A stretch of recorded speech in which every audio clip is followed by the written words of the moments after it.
You will hear a conversation between Harry and Andrea, two students who have just finished their final exams. First, you have some time to look at questions 1 to 5.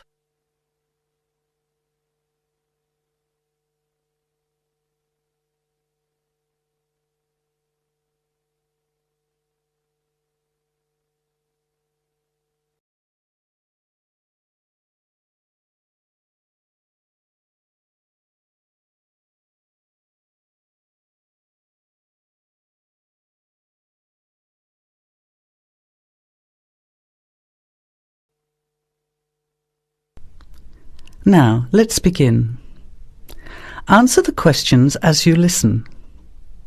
You will not hear the recording a second time.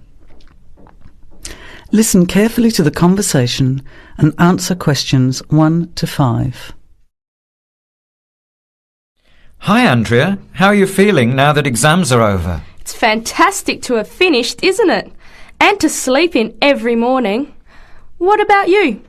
Well, I've been catching up on sleep too, but I've got a lot to do before I leave for England. Perhaps you could give me some advice.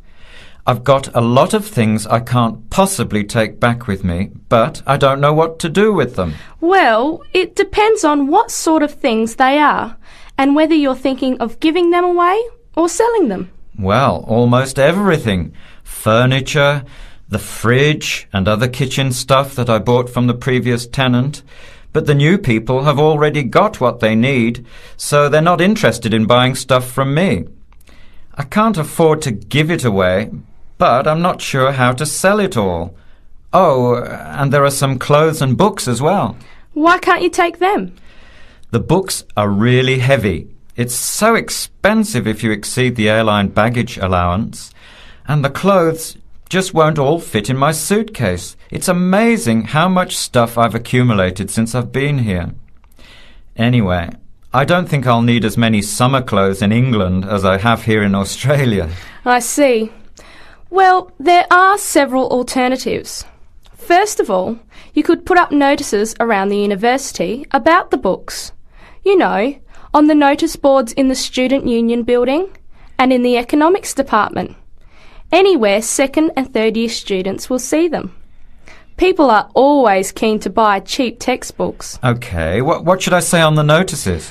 Just put the titles, authors and price you want, your name of course, and maybe put your phone number on those little tear-off tags. That's a good idea. And what about the furniture? You could try doing the same thing, but usually students are away all summer, so they don't want to buy furniture now. Another place to try might be a second-hand shop. Someone from the shop will usually come around and give you a free quote, and then you can decide. But you don't usually get much money for that sort of stuff. Before you hear the rest of the conversation, you have some time to look at questions 6 to 10.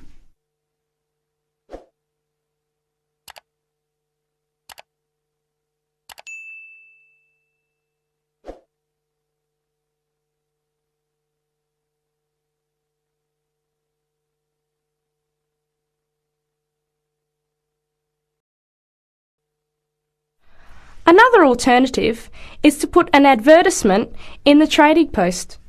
Do you know that paper? It comes out every week advertising things people want to sell. You have to pay to put the advert in and then hope people phone. Give them as much information as possible, and if they're interested, invite them to come and have a look. The hard part is agreeing on a price. No, I haven't seen the Trading Post, but I should have a look at it. And I could advertise the fridge, the microwave and the furniture. But the kitchen stuff isn't really that good. You know, old cutlery, a few pots and pans and some plates and things. What shall I do with them? Well, another option is to donate the kitchen things to a charity shop. You know, like the Salvation Army or St. Vincent de Paul. Why don't you get a second-hand shop to give you a quote first? Yes, I could do that. Find out how much they'll give me and then decide whether to sell them or give them away. But I've still got the clothes. A charity shop will take them too, as long as they're in good condition. And even though you don't get any money, at least you know that someone who really deserves some help has benefited. That's a good point. I'll advertise the expensive stuff, the furniture, and donate the clothes and kitchen stuff. Let's go and buy a trading post and you can help me write the advert. Well, actually, I'm interested in buying the fridge and the microwave, depending on the price, of course. OK, let's see how good you are at bargaining. That is the end of section 1. You have half a minute to check your answers.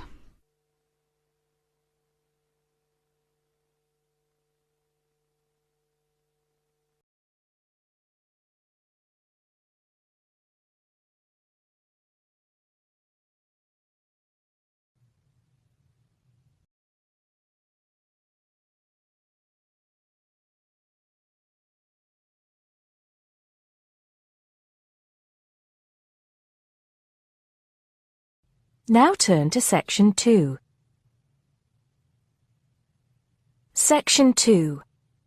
You'll hear a guide talking to visitors about a tourist attraction. First, you have some time to look at questions 11 to 14.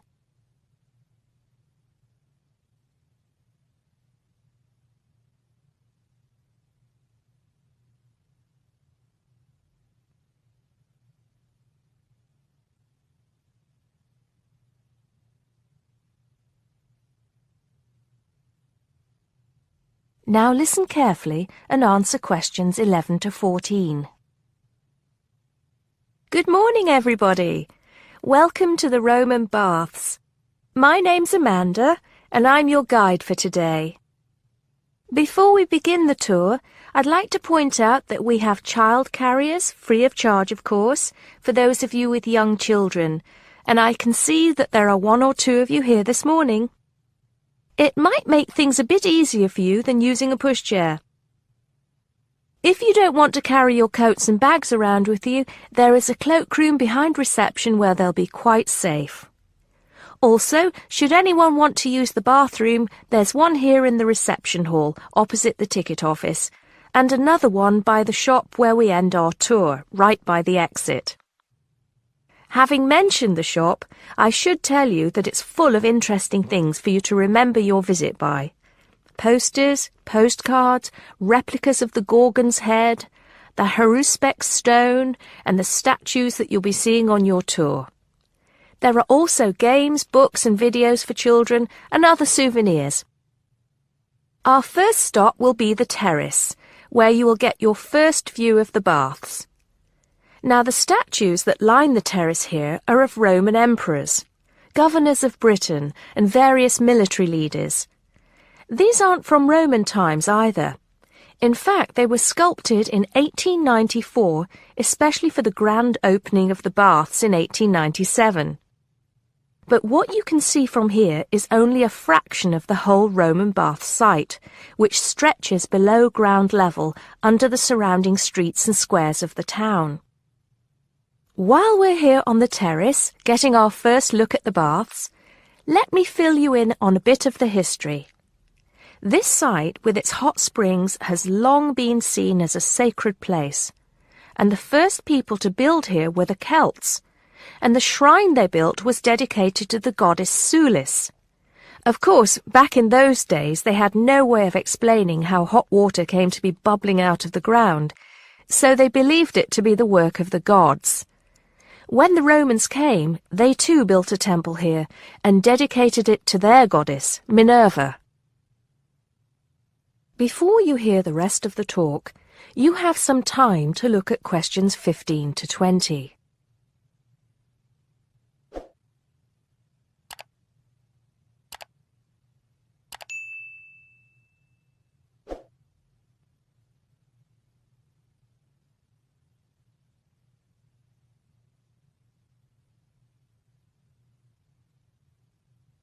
Now listen and answer questions 15 to 20.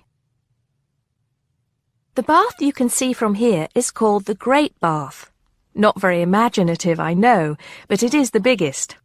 Impressive, isn't it? At one time it was housed in a huge vaulted hall 40 metres high, which for many people of the period must have been the largest building they'd ever seen in their lives. The bath itself is 1.6 metres deep, ideal for bathing, and has steps leading down to the water on all sides. The niches or alcoves you can see all around the bath would have had benches and possibly small tables for drinks and snacks. Not a bad way to spend your free time, relax, and tell yourself it's all good for your health. Let's move on to our next stop, the sacred spring. This is the heart of the site, where the hot water bubbles up from the ground at a temperature of 46 degrees centigrade. The water comes up from a depth of between roughly 2,500 and 4,500 metres, where geothermal energy raises the water temperature to between 64 degrees and 96 degrees. Over 1 million litres of this hot water rise up here every day, and as well as being hot, the water is rich in minerals, and it was thought it would cure various ailments and illnesses.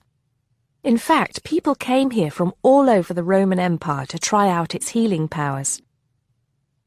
Before we take a look at the changing rooms and saunas, which are known as the East Baths, and the plunge pools and heated rooms of the west part of the bathhouse, we'll pass through the site of the temple and the temple courtyard. Here we are. This temple is one of only 2 known classical Roman temples in Britain. The other is the Temple of Claudius at Colchester. This temple is said to date from the late 1st century AD, being built between 60 and 70 AD.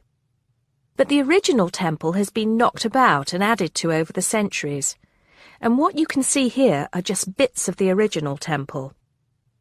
Okay, shall we move on?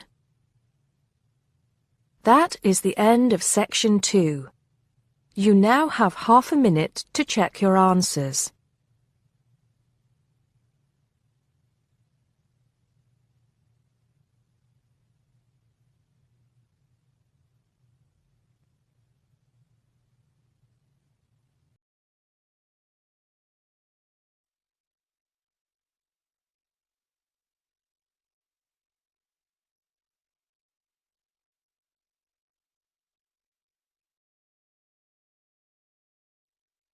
Now turn to section 3.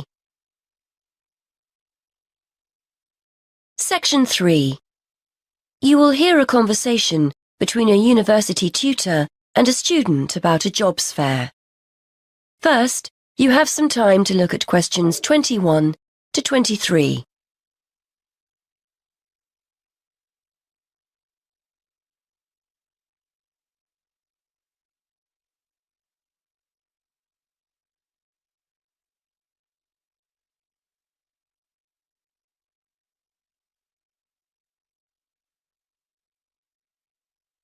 Now listen and answer questions 21 to 23. OK, Fergus, so we've looked at your assignment, which was OK.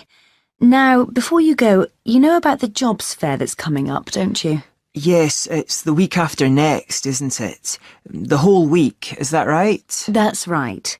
Monday through to Friday. I'd suggest making sure you get along there on Tuesday and Wednesday. Engineering companies tend to be more prominent then, rather than on Monday or the end of the week. Yes, I've got the programme for this year, and it looks like those days will be best for me. I'm only in my first year, so I'm not expecting too much from the day, but I've heard you can pick up some valuable ideas for career paths. Well, you've still got a few years here, I know, but it's never too soon to make a good impression on potential employers. You've got the programme, so do some research. Have a look at company websites so you've got the basis for a good conversation with the people on the stands. Before you hear more of the conversation, you have some time to look at questions 24 to 27.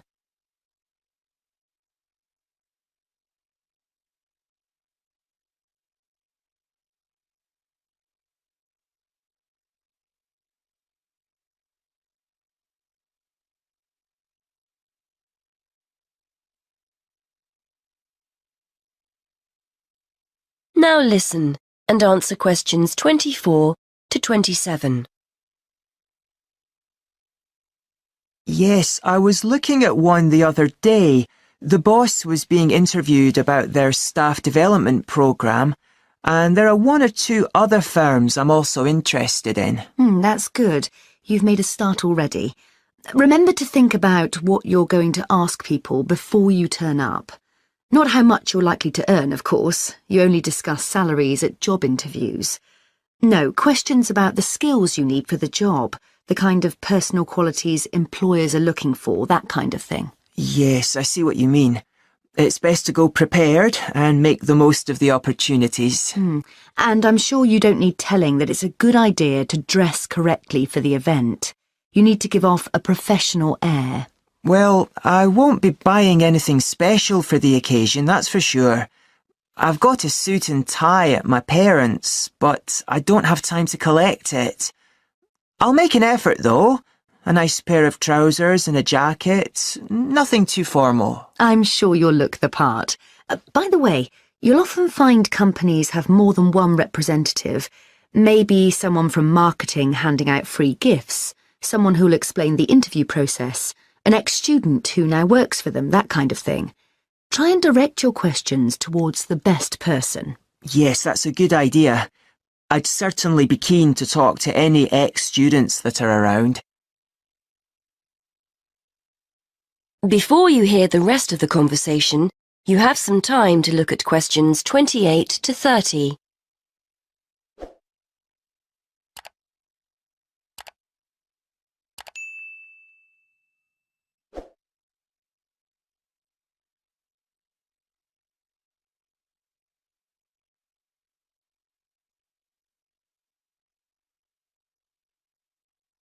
Now listen and answer questions 28 to 30.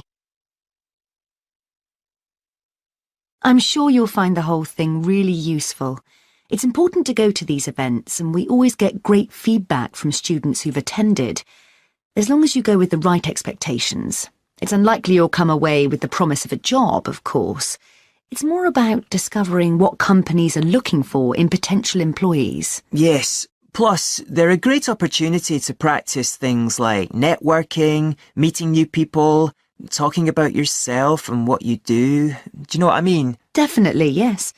There will be several high-profile companies in the engineering sector, and you'll have the chance to get to know some useful people. If they give you their card or contact information, make sure you keep it safe. It's a sign they like you and want to keep in touch. That is the end of section 3. You now have half a minute to check your answers.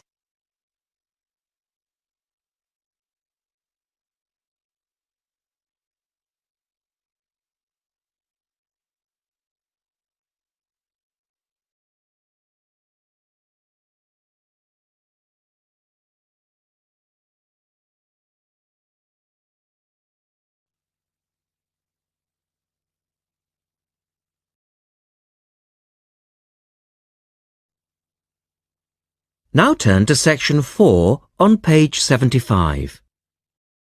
Section 4. You will hear Rebecca Bramwell, an artist and illustrator, giving advice on how to get your first job or commission as an artist.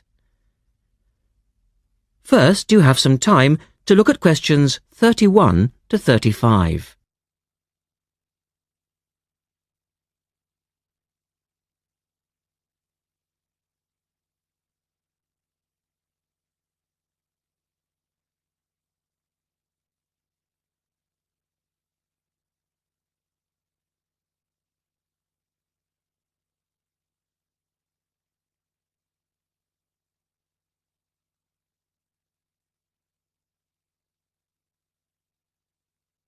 Now listen carefully and answer questions 31 to 35.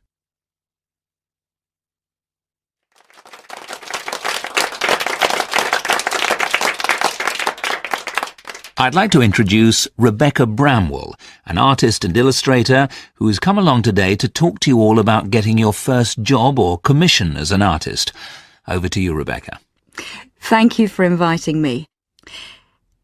I remember when I graduated back in 1983, I was very excited about getting my first commission. My degree was in fine art, and I'd worked long and hard to get it. I was an enthusiastic student, and I never found it difficult to find the incentive to paint. I think as a student you're pushed along by fellow students and tutors, and the driving force is there. However, when you leave college, you find yourself saying things like, "I'll have one more cup of coffee and then I'll sit down to work." I hate to admit it, but I say it myself. Suddenly, it isn't finding the inspiration or getting the right paper that's a problem. It's you. In my view, there are a number of reasons why this happens. It's a real challenge making a decent living as a new artist. You have to find a market for your work. Often you work freelance and need to take samples or portfolios of your work from place to place. These experiences are common to a lot of professional people. But artists also have to bare their souls to the world, in a way. More than anything, they want praise. If people don't like what they create, then it can be a very emotional and upsetting experience hearing them say this. I began to realise that these problems were preventing me from having a career in art, and so I decided to experiment. I was a painter, but I started to dabble in illustration, drawing pictures for books, cards, and this offered me the opportunity to become more emotionally detached from my work. I was no longer producing images from the heart, but developing images for a specified subject, taking a more practical approach. I began to develop a collection of my illustrations, which I put into a portfolio and started to carry around with me to show prospective clients and employers. But it was still tricky because publishers, for example, want to know that your drawings will reproduce well in a book. But without having had any work published, it's hard to prove this. Having a wonderful portfolio or a collection of original artwork is, of course, a first step. But what most potential clients would like to see is printed artwork, and without this evidence, they tend to hold back still when it comes to offering a contract. Look at questions 36 to 40.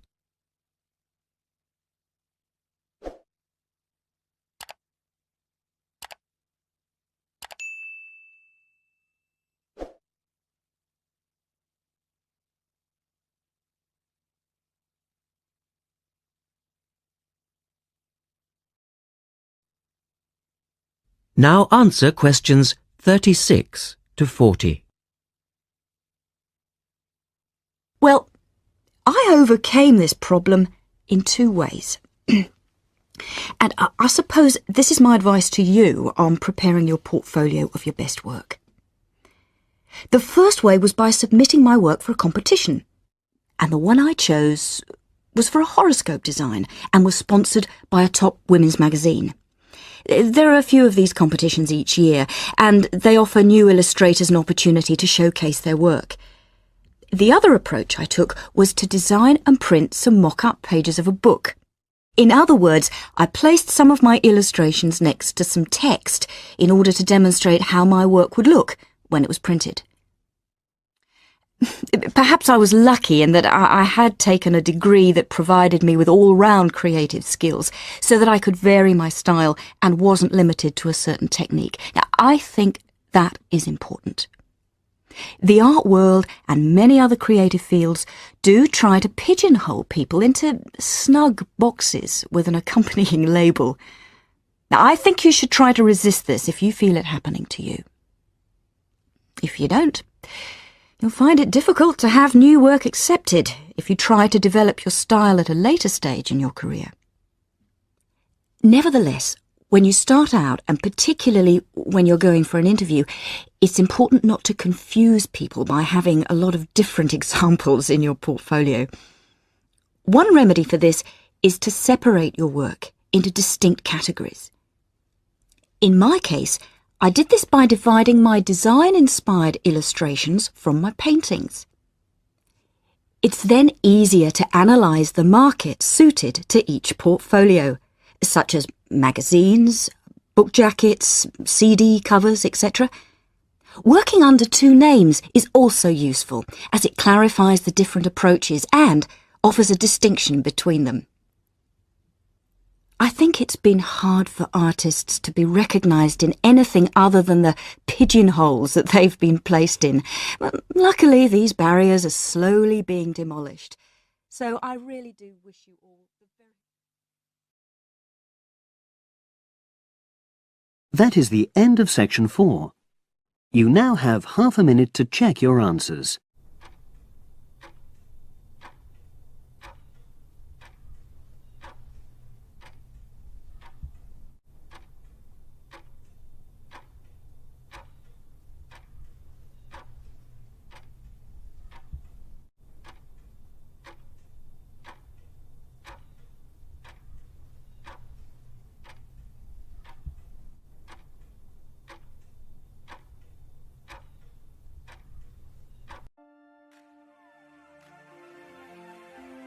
That is the end of the listening test.